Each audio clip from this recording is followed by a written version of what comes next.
राधे राधे। आप सभी माताओं बहनों को जीवित पुत्रिका व्रत की हार्दिक शुभकामनाएं। जितिया व्रत माताएं अपनी संतान की दीर्घायु के लिए रखती हैं। यह एक निर्जला व्रत है जो कि आश्विन मास के कृष्ण पक्ष की अष्टमी को रखा जाता है। मान्यता है कि इस व्रत को पूरी श्रद्धा से करने और जितिया व्रत की कथा को पढ़ने और सुनने वाली महिलाओं के बच्चे खुशहाल होते हैं और उनकी आयु लंबी होती है। अब आइए श्रवण करते हैं जीवित पुत्रिका व्रत की पौराणिक कथा। एक बार नैमिषारण्य के निवासी ऋषियों ने संसार के कल्याण हेतु सूत जी से पूछा कि हे सूत जी, कराल कली काल में लोगों के बालक किस तरह दीर्घ आयु होंगे सो कहिए। सूत जी बोले कि जब द्वापर का अंत और कलयुग का आरंभ था, उसी समय बहुत सी शोकाकुल स्त्रियों ने आपस में सलाह की कि क्या इस कली में माता के जीवित रहते पुत्र मर जाएंगे। जब वे आपस में कुछ निर्णय नहीं कर सकी, तब गौतम जी के पास पूछने के लिए गई। जब उनके पास पहुंची तो उस समय गौतम जी आनंद के साथ बैठे थे। उनके सामने जाकर उन्होंने मस्तक झुकाकर प्रणाम किया। तत्पश्चात स्त्रियों ने पूछा कि हे प्रभु, इस कलयुग में लोगों के पुत्र किस तरह जीवित रहेंगे? इसके लिए कोई व्रत या तप हो तो कृपा करके बताइए। इस तरह उनकी बात सुनकर गौतम जी बोले कि आपसे मैं वही बात कहूंगा जो मैंने पहले से सुन रखा है। गौतम जी ने कहा, जब महाभारत युद्ध का अंत हो गया और द्रोण पुत्र अश्वत्थामा के द्वारा अपने बेटों को मरा देखकर सब पांडव बड़े दुखी हुए तो पुत्र के शोक से व्याकुल होकर द्रौपदी अपनी सखियों के साथ ब्राह्मण श्रेष्ठ धौम्य के पास गई और उसने धौम्य से कहा कि हे विपेंद्र, कौन सा उपाय करने से बच्चे दीर्घायु हो सकते हैं? कृपा करके ठीक ठीक कहिए। धौम्य बोले कि सतयुग में सत्य वचन बोलने वाला, सत्याचरण करने वाला समदर्शी जिमूतवाहन नामक एक राजा था। एक बार वह अपनी स्त्री के साथ अपने ससुराल गया और वहीं रहने लगा। एक दिन आधी रात के समय पुत्र के शोक से व्याकुल कोई स्त्री रोने लगी, क्योंकि वह अपने बेटे के दर्शन से निराश हो चुकी थी। उसका पुत्र मर चुका था। वह रोती हुई कहती थी कि हाय, मुझ बूढ़ी माता के सामने मेरा बेटा मर जा रहा है। उसका रुदन सुनकर राजा जीमूतवाहन का तो मानो हृदय विदीर्ण हो गया। वह तत्काल उस स्त्री के पास गया और उससे पूछा कि तुम्हारा बेटा कैसे मरा है। बूढ़ी ने कहा कि गरुड़ प्रतिदिन आकर गांव के लड़कों को खा जाता है। इस पर दयालु राजा ने कहा कि माता, अब तुम रो मत, आनंद से बैठो।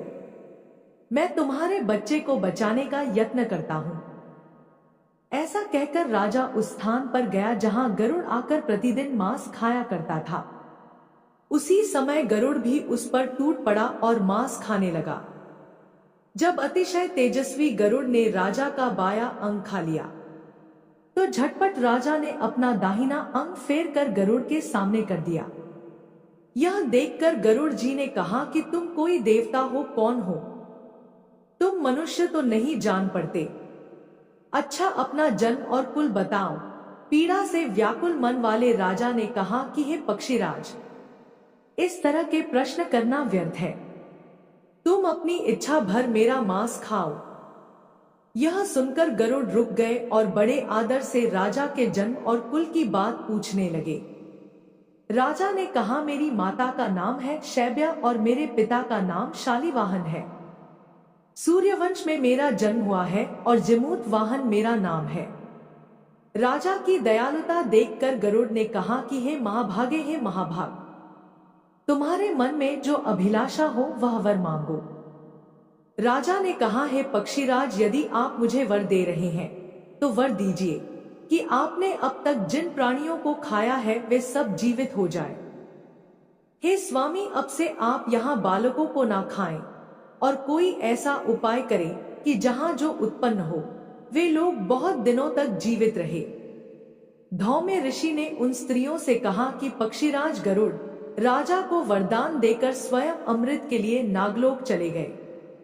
वहां से अमृत लाकर उन्होंने उन मरे मनुष्यों की हड्डियों पर बरसाया। ऐसा करने से सब लोग जीवित हो गए। जिनको कि पहले गरुड़ ने खाया था। राजा के त्याग और गरुड़ की कृपा से वहां वालों का बहुत कष्ट दूर हो गया। उस समय राजा के शरीर की शोभा दूनी हो गई थी। राजा की दयालुता देखकर गरुड़ ने फिर कहा कि मैं संसार के कल्याण हेतु एक और वरदान दूंगा। आज अश्विन कृष्ण सप्तमी से रहित शुभ अष्टमी तिथि है। आज ही तुमने यहाँ की प्रजा को जीवन दान दिया है। हे वत्स, अब से यह दिन ब्रह्मा भाव हो गया है, जो मूर्ति भेद से विविध नामों से विख्यात है।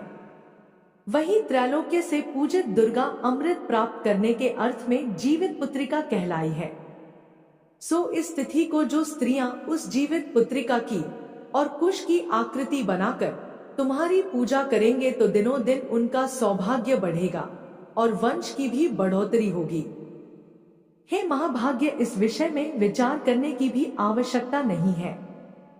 हे राजन, सप्तमी से रहित और उद्या तिथि की अष्टमी को व्रत करें, यानी सप्तमी विद अष्टमी जिस दिन हो उस दिन व्रत ना कर शुद्ध अष्टमी को व्रत करें और नवमी में पारण करें। यदि इस पर ध्यान ना दिया गया तो फल नष्ट हो ही जाएगा और सौभाग्य तो अवश्य नष्ट हो जाएगा। जीमूत वाहन को इस तरह का वरदान देकर गरुड़ वैकुंठ धाम को चले गए और राजा भी अपनी पत्नी के साथ अपने नगर को वापस चले आए। धौम्य द्रौपदी से कहते हैं कि हे देवी, मैंने यह अतिशय दुर्लभ व्रत तुमको बताया है। इस व्रत को करने से बच्चे दीर्घायु होते हैं। हे देवी, तुम भी पूर्वोक्त विधि से यह व्रत और दुर्गा जी का पूजन करो तो तुम्हें अभिलाषित फल प्राप्त होगा। मुनिराज धौम्य की बात सुनकर द्रौपदी के हृदय में एक प्रकार का कौतूहल उत्पन्न हुआ और पूर्वासिनी स्त्रियों को बुलाकर उनके साथ यह उत्तम व्रत किया। गौतम जी ने कहा, यह व्रत और इसके प्रभाव को किसी एक चील ने सुन लिया और अपनी सखी सियारिन को बतलाया। इसके बाद पीपल वृक्ष की शाखा पर बैठकर उस चील ने और उस वृक्ष के खोते में बैठकर सियारिन ने भी व्रत किया। फिर वही मादा चील किसी उत्तम ब्राह्मण के मुंह से यह कथा सुनाई और पीपल के खोते में बैठी हुई अपनी सखी को सुनाया। सियारिन ने आधी कथा सुनी थी कि उसे भूख लग गई और वह उसी समय शव से भरे हुए स्मशान में पहुंची। वहां उसने इच्छा भर मांस का भोजन किया और चील बिना कुछ खाए पिए रह गई और सवेरा हो गया। सवेरे वह गौशाला में गई और वहां गौ का दूध पिया। इस तरह नवमी को उसने पारण किया। कुछ दिनों बाद वे दोनों मर गई और अयोध्या में किसी धनी व्यापारी के घर में जन्मी। संयोग से उन दोनों का जन्म एक ही घर में हुआ, जिसमें सियारिन ज्येष्ठ हुई और चील छोटी। वे दोनों सभी शुभ लक्षणों से युक्त थी, इसलिए बड़ी लड़की काशीराज के और छोटी उसके मंत्री के साथ गार्हपत्य अग्नि के सामने विधि पूर्वक ब्याही गई। पूर्व जन्म के कर्म फल से वह मृगनयनी रानी हुई। जिस जिस भी संतान को उत्पन्न करती वह मर जाती और पूर्व जन्म की बातों को स्मरण करने वाली मंत्री की पत्नी ने अष्टवसुओं के सदृश तेजस्वी 8 बेटे उत्पन्न किए और सभी जीवित रह गए। अपनी बहन के पुत्रों को जीवित देख ईर्ष्यावश राजपत्नी ने अपने स्वामी से कहा कि यदि तुम मुझे जीवित रखना चाहते हो तो इस मंत्री के भी पुत्रों को उसी जगह भेज दो जहां मेरे बेटे गए हैं, अर्थात उन्हें मार डालो। यह सुनकर राजा ने उस मंत्री के पुत्रों को मारने के लिए कई प्रकार के उद्योग किए, पर मंत्री पत्नी ने जीवित पुत्रिका के पुण्य बल से बचा लिया।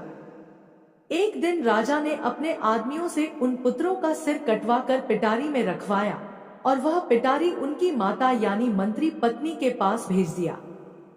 किंतु वे 8 सिर बेशकीमती जवाहरात हो गए और भले चंगे वे 8 लड़के अपनी माता के पास वापस चले गए। उनको जीवित देखकर राजपत्नी को बड़ा विस्मय हुआ। अंत में वह मंत्री की पत्नी के पास आई और उसने पूछा कि बहन, तुमने कौन सा ऐसा पुण्य किया है जिससे बार बार मारे जाने पर भी तुम्हारे बेटे नहीं मरते? इस पर मंत्री की पत्नी ने कहा कि पूर्व जन्म में मैं चील थी और तुम सियारिन थी। हमने और तुमने साथ साथ जीवित पुत्रिका का व्रत किया था। तुमने व्रत के नियमों का भली भांति पालन नहीं किया था और मैंने किया था।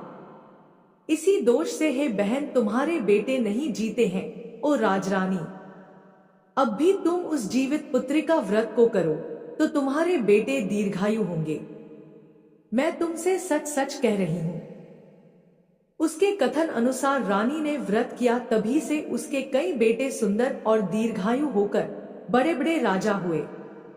सूत जी कहते हैं कि सब प्रकार का आनंद देने वाला मैंने यह दिव्य व्रत बतलाया।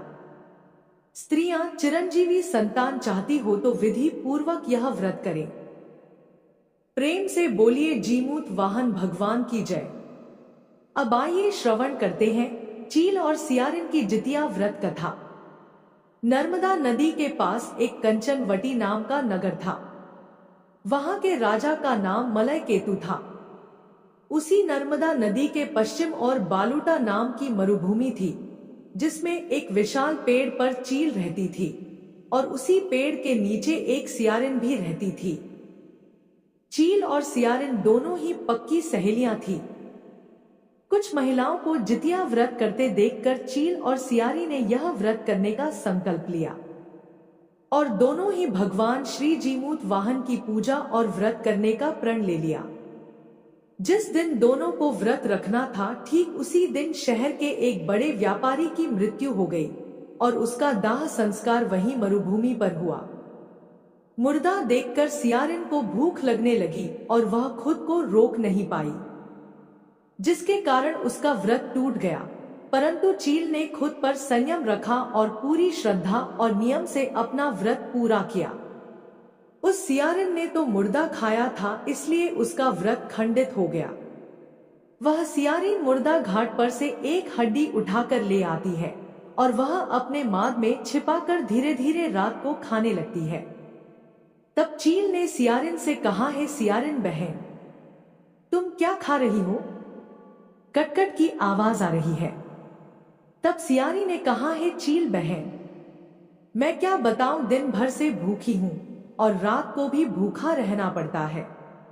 मैं करवट बदल रही हूं तो मेरी हड्डियां कटकट बोल रही है। मैं कुछ खा थोड़े ही रही हूं। यह सुनकर चील ने कहा, हो सकता है बहन तुम्हारी हड्डियां ही बोल रही होंगी। उस चील ने सोचा कि उसकी बहन सियारिन सत्य बोल रही है। इस प्रकार से सुबह होती है और चील ने अपना पारण पूरा किया। चील ने तो अपना व्रत पूरा किया था, इसलिए उसके बच्चे जियाक्ष हो गए और वहां पर सियारिन ने अपना व्रत भंग कर लिया था और उसने हड्डी खा लिया था, तो उसके पुत्र मोक्ष हो गए, अर्थात मृत्यु को प्राप्त हो गए। और वहां पर चील अपने बच्चों के साथ आनंद पूर्वक रहने लगी। कुछ समय बाद इन दोनों की मृत्यु होती है, तो अगले जन्म में दोनों सहेलियों ने पुत्री के रूप में एक ब्राह्मण परिवार में जन्म लिया। उनके पिता का नाम भास्कर था। चील बड़ी बहन और सियारिन छोटी बहन बनी। बड़ी बहन का नाम शीलावती रखा गया और उसका विवाह बुद्धिसेन के साथ हो गया। छोटी बहन का नाम कपूरावती रखा गया और उसका विवाह उस शहर के राजा मलायकेतु से हुई और छोटी बहन कंचनवटी नगर की रानी बन गई। अब भगवान जिमुत वाहन के आशीर्वाद से बड़ी बहन शीलावती को 7 पुत्र प्राप्त हुए, लेकिन कपूरावती के पुत्र जन्म लेते ही खत्म हो जाते थे। कुछ साल बाद शीलावती के 7 पुत्र बड़े हो गए और राजा के दरबार में काम करने लगे। उन्हें देखकर कपूरावती के मन में ईर्ष्या और जलन की भावना उत्पन्न हो गई। इस ईर्ष्या की भावना में कपूरावती ने राजा से कहकर शीलावती के 7 बेटों के सर कटवा दिए। फिर उन 7 सरों को साथ में बर्तन में ढक कर रख दिया। यह देखकर भगवान जीमूत वाहन ने मिट्टी की सहायता से 7 भाइयों के सर बनाए और सभी सिरों को धड़ से जोड़कर उस पर अमृत छिड़क दिया, जिसके कारण वे 7 भाई फिर से जीवित हो गए और घर लौट आए। रानी ने जो कटे सर भिजवाए थे वह सब फूल बन गए। कपूरावती समाचार पाने को बहुत व्याकुल थी। लेकिन जब उसे इस बात का पता चला तो वह अपनी बड़ी बहन के घर गई और वहां सबको जीवित देखकर आश्चर्य में पड़ गई और बेहोश हो गई। जब कपूरावती होश में आई तो उसने अपनी बड़ी बहन से यह सारी बात बताई। भगवान जीमूत वाहन की कृपा से बड़ी बहन को पूर्व जन्म की सारी बातें याद आ गई और वह अपनी छोटी बहन को उसी पेड़ के नीचे लगातार पूर्व जन्म की सारी बातें सुनाई, जिसे सुनकर कपूरावती फिर से बेहोश हो गई और मर गई। जब राजा तक इस बात की सूचना मिली, उन्होंने उसी जगह पर पेड़ के नीचे कपूरावती का दाह संस्कार कर दिया।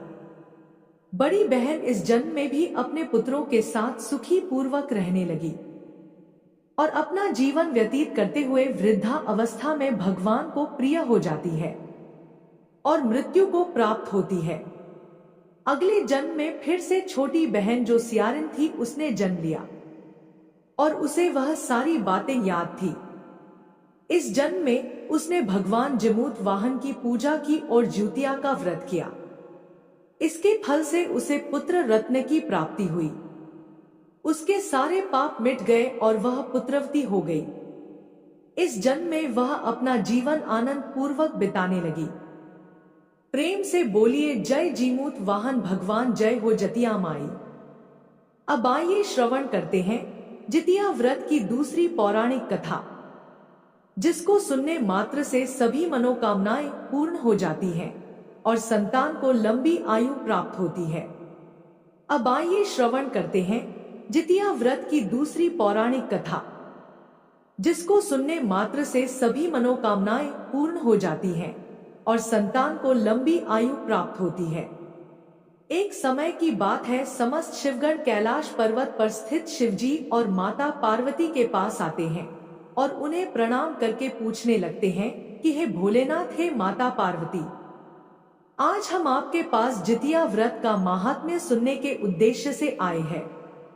यह जितिया व्रत क्या है और इस व्रत को करने से कौन सा फल प्राप्त होता है? आज हमने पृथ्वी लोक पर विचरण करते समय एक आश्चर्यजनक घटना देखा कि एक बूढ़ी स्त्री अपनी गोद में अपने जवान पुत्र की मृत शरीर को लेकर विलाप कर रही थी।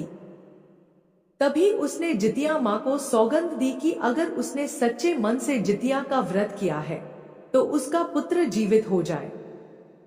हे भोलेनाथ, हे माता पार्वती, तभी हमने देखा कि आश्चर्यजनक रूप से उस बूढ़ी स्त्री का पुत्र जीवित हो उठा और वहां उपस्थित सभी लोग जितिया माता की जय जयकार करने लगे। शिवजी ने कहा, है मेरे प्रिय गणों, आज तुम सबने संसार के कल्याण के उद्देश्य से जितिया व्रत के उत्तम महात्म्य को सुनने की इच्छा प्रकट की है। इस महात्म्य को सुनने मात्र से लोगों के संपूर्ण पाप भस्म हो जाते हैं। इस व्रत को सुनने वाला कभी दरिद्र नहीं होता।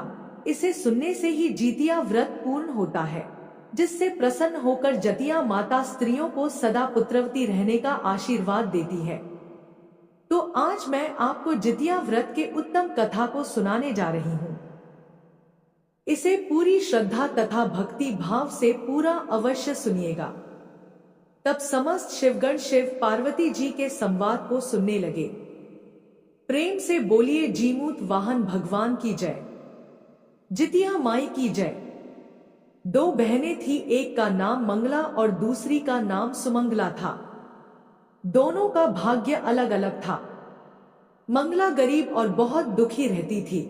सुमंगला अमीर थी और हमेशा सुखी रहती थी। दोनों एक ही गांव में रहती थी। मंगला सुमंगला के घर में काम करती थी, साफ सफाई करती थी, खाना बनाती थी और जो खाना बच जाता था वह खाना मंगला सुमंगला को दे देती थी। इसी तरह मंगला का घर चलता था। समय बीतता गया, दोनों के बच्चे थे। मंगला को 2 पुत्र थे और सुमंगला को भी 2 पुत्र थे।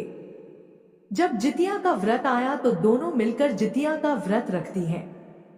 मंगला सुमंगला के घर में काम करती। व्रत के दिन मंगला ने सुमंगला के घर जो चावल फटका था, अर्थात जिस चावल को साफ किया था, उसमें से जो खुर्दी निकला वह अपने लिए रख ली और साफ चावल सुमंगला को दे दी। फिर मंगला साग को चुनती है और पत्तियों को डंठल से अलग करती है। बढ़िया साग सुमंगला के लिए रख दी और जो डंठल था वह अपने लिए रखी। अब मंगला ने सुमंगला के घर सारा खाना बना दिया और अपने घर बची हुई खुदी और साग का डंठल लेकर गई बनाने के लिए।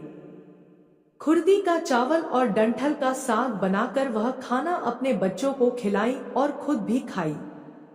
उसके बाद मंगला सोने चली गई।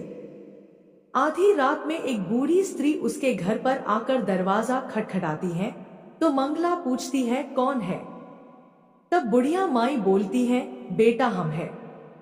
मंगला उठकर दरवाजा खोलती है और पूछती है अम्मा आप कौन है और आपको क्या चाहिए?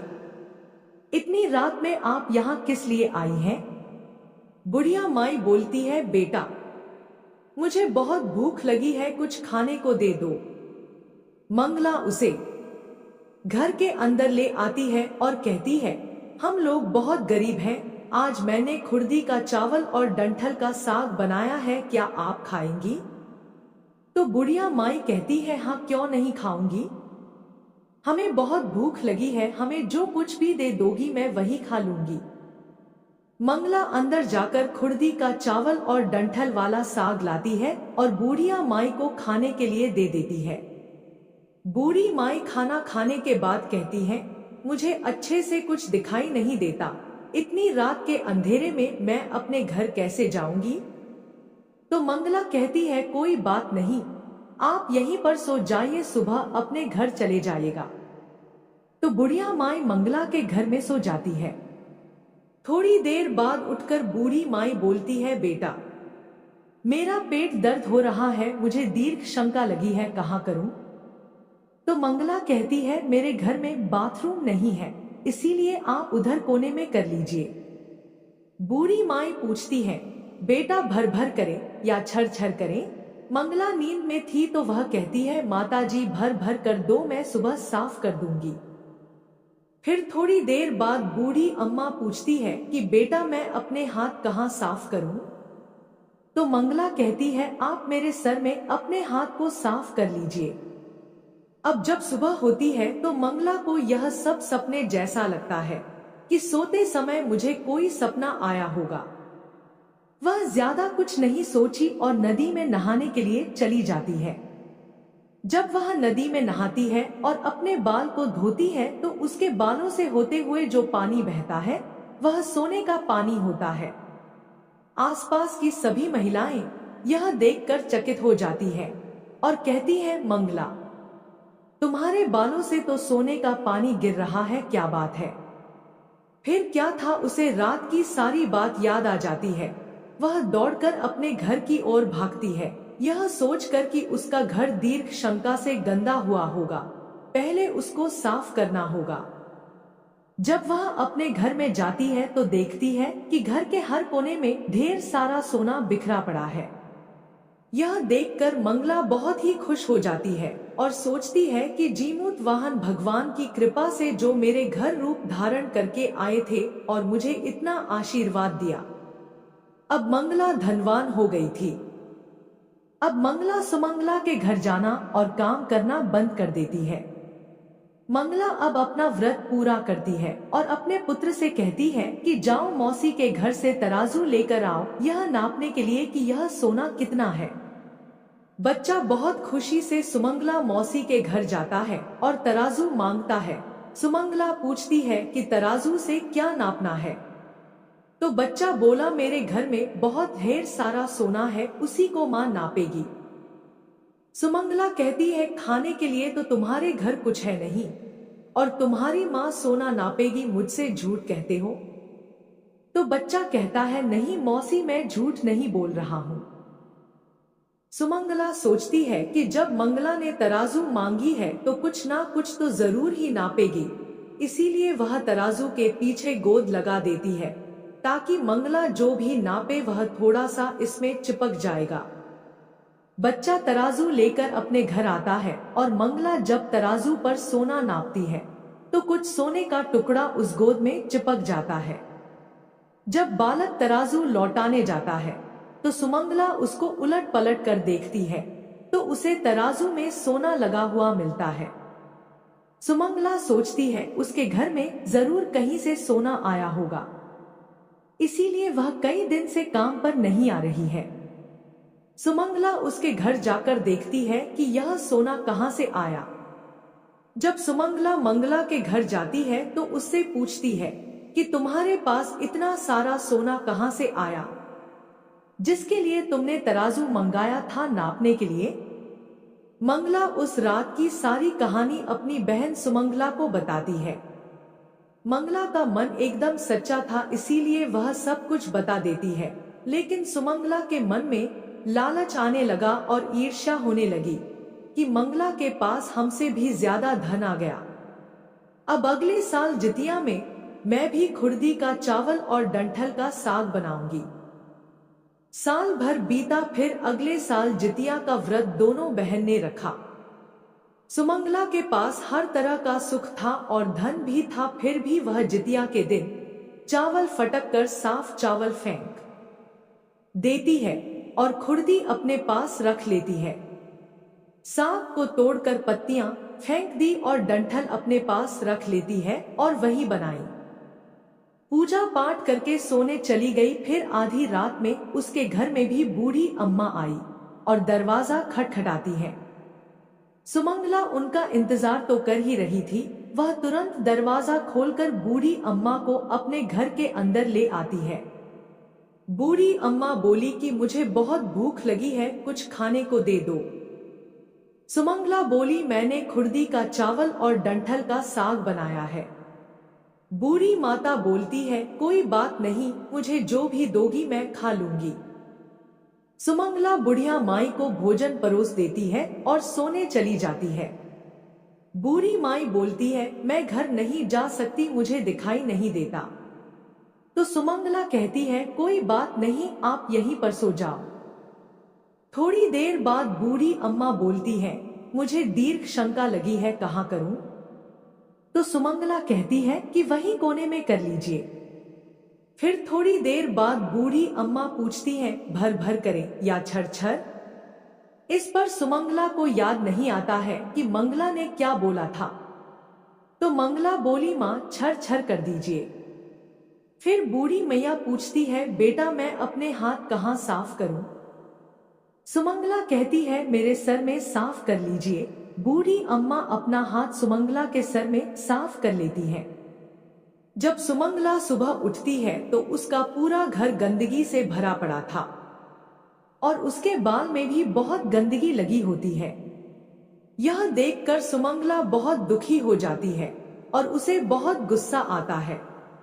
वह अपनी बहन मंगला को बुलाती है और उस पर गुस्सा करती है कि तुमने हमसे झूठ कहा और मेरा पूरा घर गंदा करवा दिया। तो मंगला पूछती है कि तुमने क्या कहा था, भड़ भड़ या छर छर? तो सुमंगला कहती है, मैं तो छर छर बोली थी। तो मंगला कहती है, यहीं पर तो तुमने गलती कर दी और तुम्हारे पास तो सब कुछ था, किसी चीज की कमी नहीं थी, फिर भी तुमने लालच किया। मेरे पास तो कुछ भी नहीं था, तुम्हारे पास तो सब कुछ था।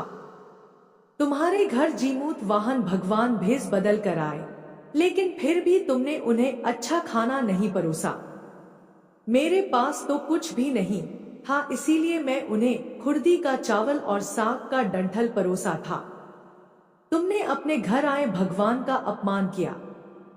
सब कुछ रहते हुए भी तुमने साग और भात खिलाया। तुम्हारे पास सब कुछ होते हुए भी तुम्हें लालच नहीं करना चाहिए था, इसीलिए तुम्हारे साथ बुरा हुआ है। सुमंगला को अपनी गलती का पछतावा हुआ और वह दुखी मन से अपने घर चली गई। जैसा उसने किया वैसा उसने फल पाया। प्रेम से बोलिए, जय हो जितिया माता। हे जीमूत वाहन भगवान, जिस प्रकार आपने मंगला को दिया उस प्रकार सबको देना। जिस प्रकार आपने सुमंगला को दिया वैसा किसी को मत देना। बोलिए जीमूत वाहन भगवान की जय। जय श्री हरि विष्णु। अगर वीडियो पसंद आई तो हमारे चैनल को सब्सक्राइब करें। धन्यवाद।